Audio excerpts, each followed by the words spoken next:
Բարև ձեզ, եթերում Վանաձև նախագիծն է։ Երևանի ավագան ընտրությունները, ինչպես եւ մյուս ընտրությունների քարոզարշավն անցնում է երկու հիմնական ճակատով՝ հանրապետականներն ընդդեմ մյուսների։ Ու դա հասկանալի է, կուսակցությունն այսօր իշխանություն է, ու եթե քաղաքական պայքարի մեջ ես, ապա պետք է քննադատես իշխանությանը։ Այս քարոզարշավին ՀՀԿ-ն որոշակի անսպասելի քայլ արեց եւ ավագանու ցուցակը կազմեց ոչ այնքան կուսակցական գործիչներից, որքան հանրային ու ճանաչված պերսոնաներից։ Դրանցից մեկը Հովիկ Մուսայելյանն է, Սինոպսիս Արմենիա ընկերության նախագահ, հաջողակ գործարար, որի այդ տեղեկանքից հետո կճշտենք, թե ինչու է որոշել դառնալ ավագանի եւ ինչպես է պատկերացնում իր աշխատանքն այնտեղ։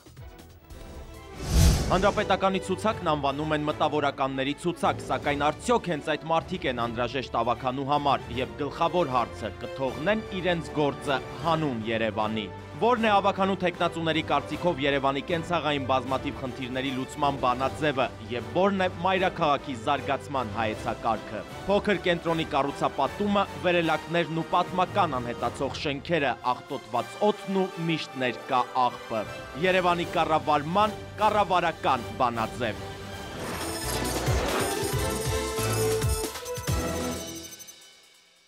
Եվ այսպես տիկնակ եւ պարոնեք, Վանաձևի տաղավարում է Սինոպսիս Արմենիա ընկերության տնօրեն Հովիկ Մուսայելյանը, բարև ձեզ։ Նախ առաջինը,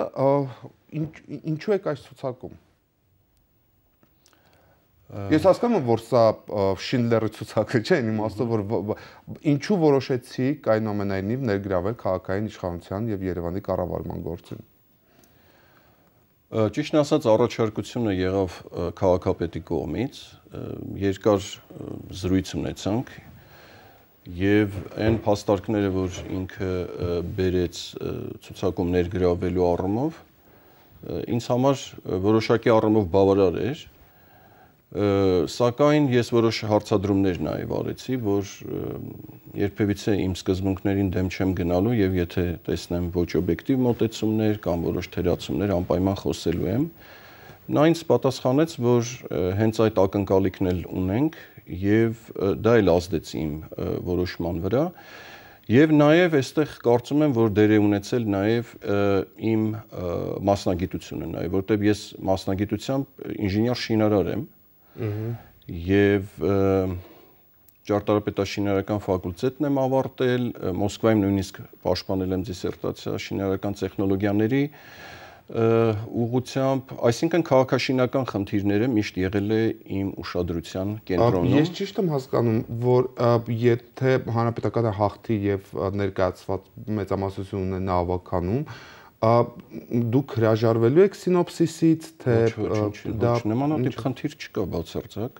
Նմանատիպ խնդիր բավական չէ։ Չէ, որակի զարմանալի կլներ, որ ես այդ շարժառիթով, որպեսզի Սինոպսիսում շարունակեմ իմ տնօրինությունը, համաձայնվեի ներգրաված լինել ավագանու խորհրդում։ Դա բացարձակ որևէ նշանակություն չունի այդ առումով։ Ամսվա մեջ ինձ ասացին, որ նիստերը տեղի են ունենալու ավագանու ամսվա մեջ մեկ անգամ եւ դա իմ կողմից ընդունելի տարբերակ էր։ Գերզբաղված լինելով հանդես։ Իսկ որևէ խոսակցություն չի եղել փոխքաղաքապետի պաշտոնը զբաղեցնելու մասին։ Ոչ, իհարկե։ Եվ դուք չունեք նաեւ այդպիսի հավակնություն։ Չունեմ այդպիսի հավակնություն, որտեղ իմ աշխատանքը ինձ լիովին բավարարում է եւ ես սիրում եմ իմ աշխատանքը, մանավանդ որ զերոյից եմ սկսել, Սինոպսիս Արմենիայի կազմավորման առաջի օրվանից եղել եմ տնօրենը եւ այն հաջողությունները, որ արձանագրվել են մեր թիմով, իմ անմիջական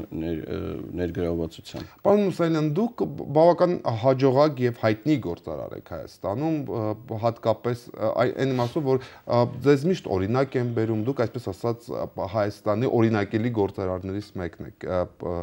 Սպիտակ օլիգարխ, ինչպես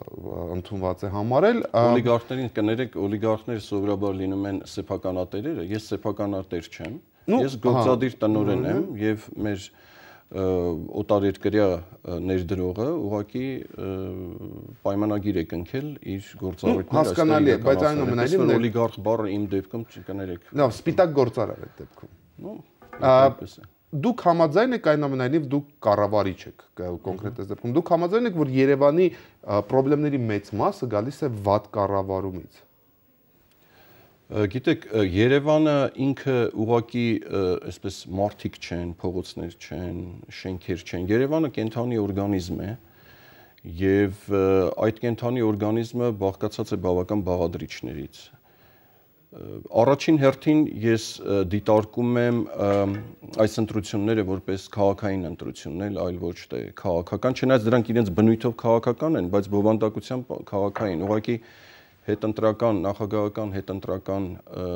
գործընթացները այսպես պառակտման ինչ-որ մի գործընթաց են իր հետ բերել եւ հասարակության մեջ այս ընտրությունները կարծես թե ակնկալվում են որպես զուտ քաղաքական։ Ես նույն քաղաքապետի պաշտոնը ճիշտն ասած ավելի շատ դիտարկում եմ ոչ թե քաղաքական ականավոր գործչի կամ ընդհանրապես քաղաքական գործչի պաշտոն, այլ որպես քաղաքի տնտեսվարողի, քաղաքի կառավարչի, քաղաքի մենեջերի պաշտոն։ Դա մոտեցման խնդիրը մեգապոլիսներում միշտ էլ երկուսը միշտ համատեղվել է։ Իրենք բնույթով եւ բովանդակությամբ իրենք տարբեր են իրականում։ Ձեր կարծիքով ինչը պետք է անհապաղ փոխվի կամ շտկվի Երևանի կառավարման կամ Երևանի գործերում։ Գիտեք ինչ, անկախ քաղաքապետի անձից քաղաքապետարանում կան տարբեր ուրեմն կառույցներ, ստորաբաժանումներ, որտեղ մարդիկ են աշխատում եւ տարիներով այդ մարդիկ աշխատել են, հա, շատ բանիմաց մարդիկ կան, մասնագետներ կան։ Լավ քաղաքապետը իմ կարծիքով այն մարդն է, որը պետք է հավատ ներշնչի այդ մարդկանց մոտ, բացի այն, որ նա իսկապես հավատ պետք է ներշնչի համաքաղաքացիների մոտ, որպեսզի վերջապես այդ ընտրությունը կատարվի։ Խոսքը Երևանի մասին է։ Օրինակ իմ տպավորությամբ օրինակի համար ուղղակի վիրավորական է, երբ քաղաքապետարանը հայտարարում է, որ Երևանում կան, չգիտեմ, 1000-ից ավելի վերելակներ, որոնք վթարային են, ցանկացած մարդ կարող է ցանկացած պահի ընկնել, մահանալ, մնալ վերելակներում եւ դրա համար գումար չկա։ Ես կարծում եմ գումարներ միշտ կարելի է գտնել եւ իմ խորին համոզմամբ ինքս քաղաքապետարանում աշխատել եմ տարիներ առաջ արտաքին կապերի վարչությունում եւ մի համոզմունք ունեմ, որ լավ քաղաքապետը նաեւ ներդրումներ պետք է բերի։ Այո։ Այսինքն օտարերկրյա ներդրումների բերելը քաղաքապետի կարևորագույն գործառույթներից մեկը պետք է լինի։ Ես չեմ կարծում, որ նմանատիպ լրջագույն խնդիրներ լուծելու համար, ինչպես դուք նշեցիք, գումարները չլինելը կարող է որևէ մեկին արդարացնել։ Եվ ես իմ չգիտեմ նաև հեղինակությունը օգտագործելով, եթե այնպես ստացվի, որ հայտնվեմ ավականու խորհրդում, պետք է անպայման նպաստեմ այդ օտարերկրյա ներդրումների խրախուսման գործընթացներին եւ կարծում եմ, որ գումարներ նման հարցերը լուծելու համար անպայման կգտնվեն։ Դուք Երևանաբնակ եք։ Իհարկե։ Եվ դուք նաև քայլում եք փողոցում, վստահ եմ ունեք ծառայական մեքենա կամ մեքենա, բայց նաև ժամանակ առ ժամանակ, չգիտեմ, գուցե տեսել եք ինչպես է աշխատում հանրային տրանսպորտը։ Դուք քննարկել եք հանրապետականի հետ կամ ավականու ցուցակով հանրային տրանսպորտի կարգավորման հարցը, որովհետև ուղղակի վիրավորական է, եթե ոչ ստորացուցիչ ու ամոթալի, թե ինչ վիճակում է գտնվում մայրաքաղաքի երթուղային տրանսպորտը։ Երթուղայիններում, հա, մարշրուտկաներում մարդիկ ծալապատված են նստում։ Ու դա ամենևին կապ չունի, որ դու կարող ես, գիտեք, շատ դժվար է բաց թողել վերջին երթուղայինը, եթե դու ունես ընդամենը 200 դրամ, դա վերջի երթուղայինն է, եւ ասել ոչ, ես պետք է անպայման նստած գնամ, երբ որ դու գիտես, որ դա վերջինն է։ Հակառակ դեպքում դու պետք է 4-5 կիլոմետր կամ 14 կիլոմետր ոտքով քայլես։ Այդ առումով ես չեմ մեղադրում մեր ուղևորներին, հա, որովհետև նրանք ադապտացվում են իրականությանը, բայց 20 տարի, 91-ը 22 տարի չկարողանալ կարգավորել Երևանի տրանսպորտը ուղղակի անհավանական է եւ ասել ընդ որում հասկանալով հանդերձ, որ այդ երթուղայինների բոլոր տերերը հանրապետական են։ Բոլորը այդ կուսակցության անդամներ են, այսինքն այնտեղ պետք է 5 շաբթի օրերին երեկոյան կամ որևէ օր որոշել, որ պետք է կարգավորել երթուղայինները եւ ասել, այս մի գծատերը թող եւս 10 հատ ավելացնի եւ ամիսը $10,000 փոխարեն վաստակի $5,000 մի գծից։ Պարոն Մուսանյան, դուք համաձայն չեք, որ օրինակ ասենք Երևանի երթուղայինը այսօրվա քաղաքային տրանսպորտը, այսօրվա քաղաքապետարանի Աքիլեսյան գարշապարն է։ Ու դա մի բան է, որ մակերեսին է, որ ամեն օր տեսնում ենք։ Ես ինքս մեքենա վարում եմ եւ երևի թե չկա մի օր, որ չնյարդայնանամ երթուղային այդ տաքսիների գործելավոճից, մանավանդ կանգառների մոտ եւ ուղղակի անկանոն կանգնում են եւ նույնիսկ չես կարողանում առաջ շարժվել։ Եվ ձեր ասածները ինձ համար հիմա կոնկրետ ես կարծում եմ, որ լուրջ մեսեջներ են, որպեսզի ապագայում այդ հարցերը բարձրացվեն եւ լուծումներ գտնվեն։ Այնպես որ ես Երևանաբնակ լինելով, Երևանի քաղաքացի լինելով հանդերձ կարծում եմ, որ այդ խնդիրները շուտապույտ լուծում են պահանջում եւ մի այլ հարց կա նաեւ Երևանի բեռնաթափման հարցը։ Մենք տարիներ եղել է Երևանի հատակագից, Երևանի զարգացման տարբեր հայեցակարգեր են եղել եւ կարծես թե քաղաքապետարանը ինքը տարիներ առաջ պատրաստ չի եղել տրանսպորտային միջոցների նմանատիպ ավելացմանը, որտեվ աննորմալ իրավիճակ է այդ առումով տիրում Երևանում, տրանսպորտային միջոցները շատ են, դրանք հնամաշ են, դրանք էկոլոգիապես այսպես ասած շատ մեքենաներ պիտանի չեն եւ ամեն օր եւ թունավոր են եւ ամեն օր մենք նմանատիպ հարցերի ականատեսն ենք լինում։ Կարծում եմ, որ խնդիրը ճիշտ եք բարձրացնում, աղաղակող փաստեր կա այս առումով եւ լուծումները անպայման պետք են առաջիկայում այդ հարցերի։ Հատկապես վերջի տարիներին շատ սուր է դրված Երևանի ճարտարապետական տեսքի հարցը եւ բնապահպանական շարժումները։ Հայտնի է, որ բնապահպանական ակտիվիստների շնորհիվ օրինակ Մաշտոցի պուրակի հարցը վերջապես լուծվել։ Եվ որևէ մեկը թող չասի, որ դա բացի ակտիվիստներից որևէ մեկի շնորհքն է։ Ասացեք, խնդրեմ, քննարկվել է արդյոք կամ դուք քննարկում եք քաղաքապետի հետ կամ այն թիմի հետ, որով ներկայանում եք ժողովրդին, թե ինչպես է լուծվելու Երևանի բնապահպանական խնդիրը, որովհետև նայեք, կա Սիրահարների այգի, որտեղ եւ բացօթյա փոքրիկ սրճարան կա, չէ՞, մարդիկ հաճիկով գնում եւ նստում են։ Այնտեղ օրինակ երիտասարդ մայրերը զբոսնում են իրենց երեխաների հետ, տատիկները իրենց թոռների հետ։ Դրա կարիքը կա, այսինքն քիչ թե շատ նորմալ եւ հարդարված լավ, այսպես ասած, խոտածածկույթով ու մի քիչ հաճելի միջավայրով վարը մարդկանց ոնց ասեմ, մարդիկ կուզենան տանից դուրս գալու այդտեղ նստել։ Քննարկվել է թե օրինակ ասենք ոնց է լինելու Երևանի այս կանաչ տարածությունների հարցը։ Իհարկե, քննարկումներ պարբերաբար լինում են, ճիշտ այդ քննարկումների միշտ չի, որ ես հնարավորություն եմ ունենում մասնակցելու, բայց ծրագրերին ծանոթանալուց ես ուղղակի տեսնում եմ այդ զարգացման միտումները, որ ինչքան այգիներ կային, ինչքան պուրակներ կային, կանաչ գոտիներ կային Երևանում, ասենք տարիներ առաջ, ինչքան կա հիմա եւ ինչքան է նախատեսում 2013-14 թվականներին, ինչ վերաբերում է էկոլոգիական, երիտասարդական այդ շարժումներին, ճիշտն ասած ինքս միշտ այդ շարժումների հետ եմ եղել, այն առումով, որ պարտադիր չէր, որ ես էլ այդ շարժումների ժամանակ գնայի եւ փողոցում կանգնեի, բայց միշտ ինքս համակրել եմ այդ երիտասարդներին եւ իմ հրապարակային եւ հոդվածներում եւ ելույթներում միշտ դրա մասին ասել եմ, որ ես ողջունում եմ այդ շարժումները, որովհետեւ դա է միակ զարգացման ճանապարհները եւ վերջապես այդ շարժումների միջոցով մենք կարող ենք ապագայում ձևավորել նաեւ քաղաքացիական հասարակություն։ Այնպես որ այդ հարցերը եւս պետք է լինեն մեր հետաքրությունների տիրույթում։ Դուք քննարկել եք ձեր թիմով փակ շուկայի հարցը։ Նայեք, փակ շուկան այսօրվա ՀՀԿ-ի քաղաքական թիմի, որը ներկայանում է նաև ավականու ցուցակով Աքիլեսյան գարշապարն է։ Ճարտարապետների միությունից բղավում են ուղղակի, որ փակ շուկան պատմական ճարտարապետական շենք է եւ դրա տեսքի աղավաղումը վտանգավոր է։ Բնապահպանները յուրաքանչյուր շաբաթ ցույց են անում, որպեսզի չաղավաղվի, չախտոտվի, չվերածվի, չկործանվի փակ շուկան։ Չգիտեմ, քաղաքացիական ակտիվիստները ասում են, որ ճարտարապետական բոլոր կամարները վերացված են։ Փակ շուկայի վերաբերյալ այնքան աղմուկ, որքան կար, չի եղել ոչ մի այլ շենքի նկատմամբ։ Միևնույն ժամանակ քաղաքապետարանը այդ առիթով լռում է։ Միակ բանը, որ ասել է, որ դադարեցել ենք ինչ-որ մի պահի շինարարությունը կամ մշակույթի նախարարությունն է պատասխանատու, այսինքն ակնհայտ զգացում է, որ խուսափում են որևէ հստակ պատասխան տալուց։ Ի վերջո, պետք է լինել ուղղակի ազնիվ,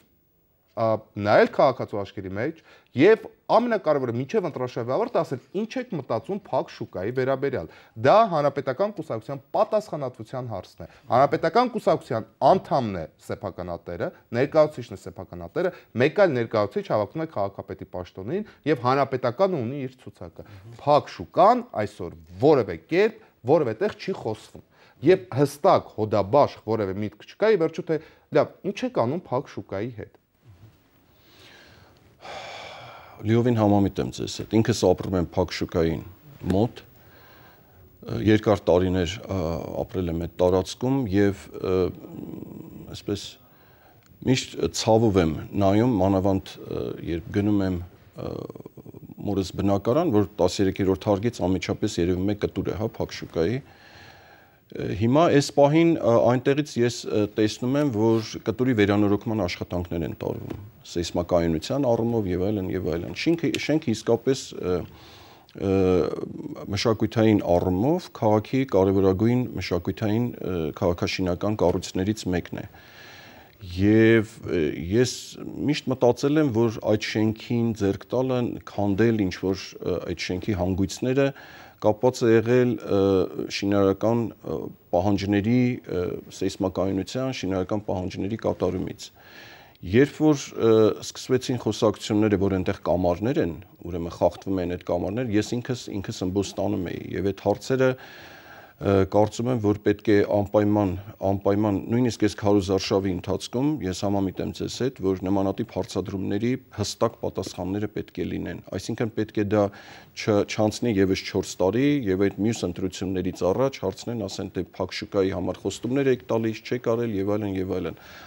Այսինքն հստակ մոտեցումներ պետք է լինեն, թե մշակութային արժեքների, ընդհանրապես քաղաքաշինական մշակութային արժեքների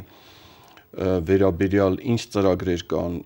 ինչ մոտեցումներ պետք է լինեն եւ մասնավորապես Փակ շուկայի հետ կապված։ Համենայնդեպս ես ամեն օր մի քանի անգամ Մաշտոցի պողոտայով անցնելիս ուշադիր նայում եմ ֆասադի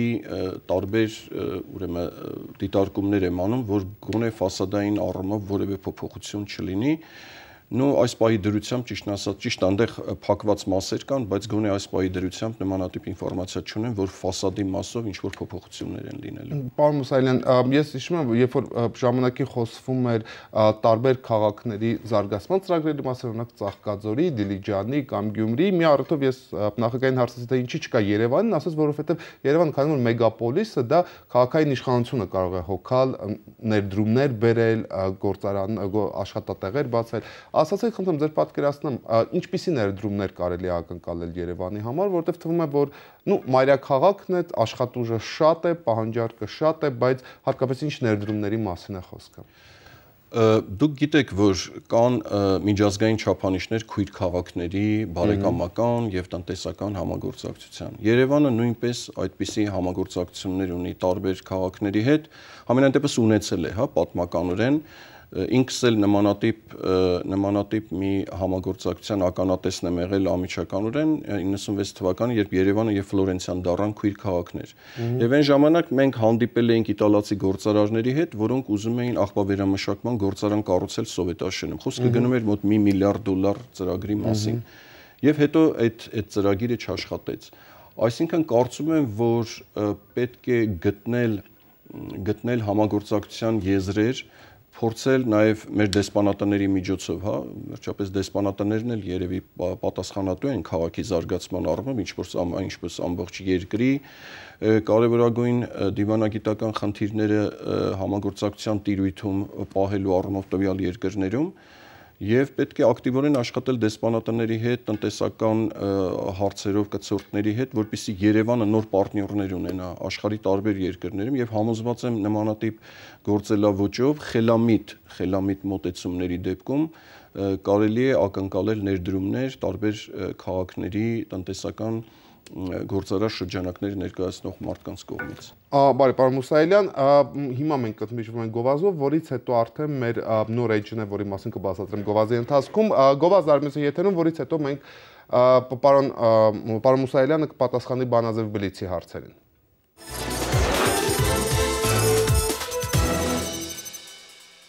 Դուք դիտում եք Բանաձևը, մենք զրուցում ենք ՀԿ Երևանի ավականու սոսակի 5-րդ համարը ներկայացնող Սինոպսիս Արմենիա ընկերության տնօրեն Հովիկ Մուսայելյանի հետ։ Այս հատվածը կոչվում է Բանաձև Բլից եւ մեր հյուրերից ակնկալում ենք միայն երկու պատասխան, կամ այո, կամ ոչ։ Եվ այսպես, պարոն Մուսայելյան, վերելակների հարցը արդյոք հնարավոր է վերջապես լուծել առաջիկա տարիներին, որ այլևս որևէ մարդ վերելակում կամ վերելակի տակ չմնա։ Կարծում եմ այո։ Երևանը ունի օդի աղտոտվածության խնդիր ձեր կարծիքով։ Այո։ Չի դժվար արդյոք Սինոպսիսը ձեր ավականու զբաղվածությունից։ Ոչ։ Տեղեկատվական տեխնոլոգիաների ոլորտ անկում է ապրում վերջին տարում։ Ոչ։ Գյումրի տեխնոպարկը միֆ է։ Ոչ։ Շնորհակալություն։ Շնորհակալ եմ մեր հարցերին պատասխանելու եւ ձեր զբաղված ժամանակից հատկացնելու համար։ Սիրելի հեռուստադիտողներ, ես հիշեցնեմ, որ մենք զրուցում ենք Սինոպսիս Արմենիա ընկերության տնօրեն Հովիկ Մուսայելյանի հետ։ Նա ներկայացված է Հանրապետական կուսակցության Երևանի ավականու ցուցակում 5-րդ համարն է։ Ըստ պարոն Մուսայելյանը հայտնի է որպես հաջողակ գործարար Սինոպսիս Արմենիան որպես Սինոպսիս Արմենիայի տնօրեն, մենք խոսեցինք նաև Երևանի հիմնական խնդիրների մասին, որոնք գոնե իմ տպավորությամբ 5-ն են, որոնց վերաբերյալ ցանկացած կուսակցություն պետք է ունենա դիրքորոշում կամ հայտնի ծրագրերում։ Հասկանալի է, որ այս ընտրությունները քաղաքական են եւ գրեթե բոլոր կուսակցությունների կարգախոսները որոշակի իմաստով քաղաքական են կրում, սկսենք Երևանից կամ փոխենք ամեն ինչ, բայց այնուամենայնիվ կան խնդիրներ, որոնք վերաբերում են քաղաքային տնտեսությանը։ Եվ այսպես դրանք են իմ տպավորությամբ դա քաղաքային տրանսպորտն է, որ այսօր գտնվում է անմխիթար եւ ուղղակի ողբերգական վիճակում, որը որևէ կերպ չի կազմակերպվում։ Մարդիկ տարբեր ժամեր ուղղակի մի քանի անգամ ծալապատված նստում են տրանսպորտը, քաղաքային տրանսպորտ այսօր կաթվածահար վիճակում է գտնվում։ Երկրորդ դրանք վերելակներն են։ Հայտնի է, որ չկա ամիս, որ մենք չհաղորդենք վերելակում մնացած կամ վերելակի անկումից զոհեր կամ վիրավորներ գրանցելու մասին, մինչդեռ դա մի բան է, որ վտանգում է երևանցիների կյանքը եւ առողջությունը։ Պուրակների հարցը, մարդիկ կարոտ են կանաչ տարածքների, բարեկարգ տարածքների, որտեղ կարող են ժամանակ անցկացնել։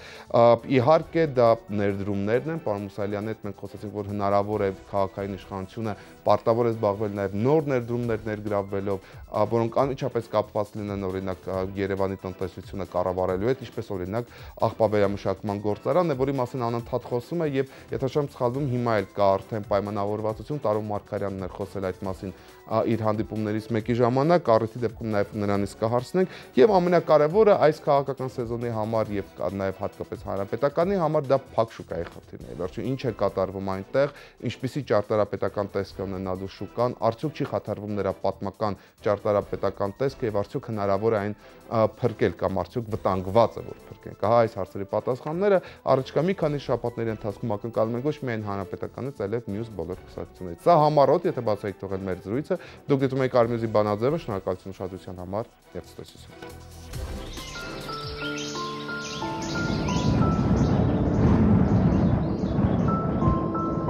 Ապահովագրեք ձեր առողջությունը լավագույն որակ երաշխավորող ընկերությունում Garant Insurance։ Մեզ հետ առողջ եք եւ ապահով։